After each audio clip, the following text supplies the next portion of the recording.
maafkan aku saudaraku Nasrani, aku tidak bisa mengucapkan selamat Natal. Karena orang yang mengucapkan selamat Natal, maka dia sudah mengakui tiga. Yang pertama, mengakui bahwa Isa anak Tuhan. Yang kedua, mengakui bahwa Isa lahir 25 Desember. Yang ketiga, mengakui bahwa Isa mati di palang salib. Ketiga-tiga ini dibantah oleh Al-Quran.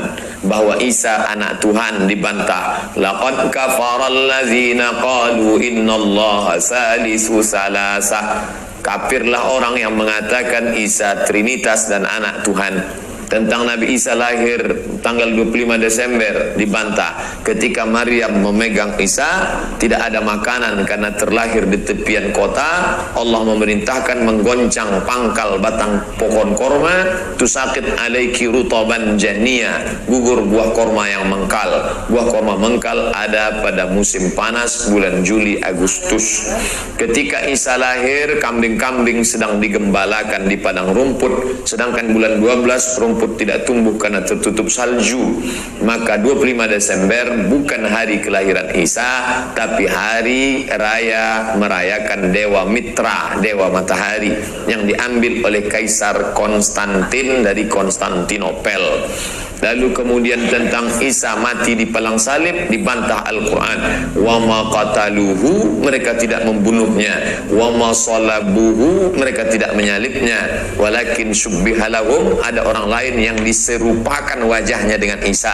Dialah Yudas Iskariot, murid Isa yang menjual imannya dengan beberapa keping uang emas. Saya punya kawan Kristen Masehi, tapi dalam masalah hubungan baik, masalah ngasih makanan, masalah beri pakaian, oke. Tapi kalau sudah terkait dengan akidah, wala ana abidu ma'abadtum wala antum abiduna ma'abud lakum dinukum waliyadin.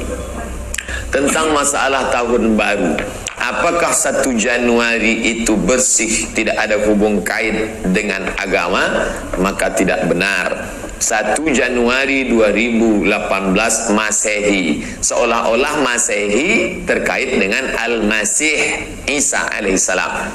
Itu kalender dibuat oleh Kaisar Julian dari Romawi kuno. Kaisar Julian membuat kalender, maka dibuat nama dia Kaisar Julian, maka disebut Julian kalender.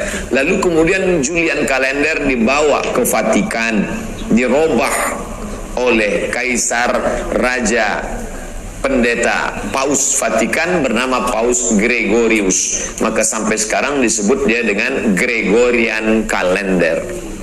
Lalu kemudian ketika terbentuk PBB, United Nation, Persatuan Bangsa-Bangsa, bingung mau pakai kalender apa? Di dunia banyak sekali kalender. Maka diseragamkanlah, dipakailah Gregorian Calendar. Yang sebelumnya kita Kerajaan Pasundan, Kerajaan Demak, Kerajaan Riau, Sripura itu pakai kalender Hijriah. Termasuk Yogyakarta pakai kalender Saka karena Sultan Agung Jawa mengkawinkan antara kalender Jawa dengan kalender Hijriah. Karena ingin mendamaikan antara Jawa dengan Islam. Maka setiap menyambut tahun baru Saka sekaligus menyambut tahun baru Hijriah.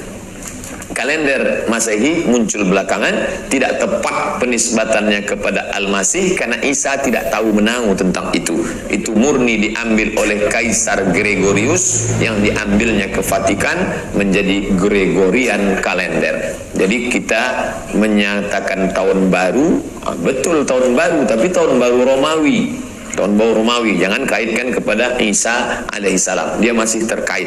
Adapun tahun baru Jepang ada terkait dengan akidah. Nah ini tahun kalender yang baru.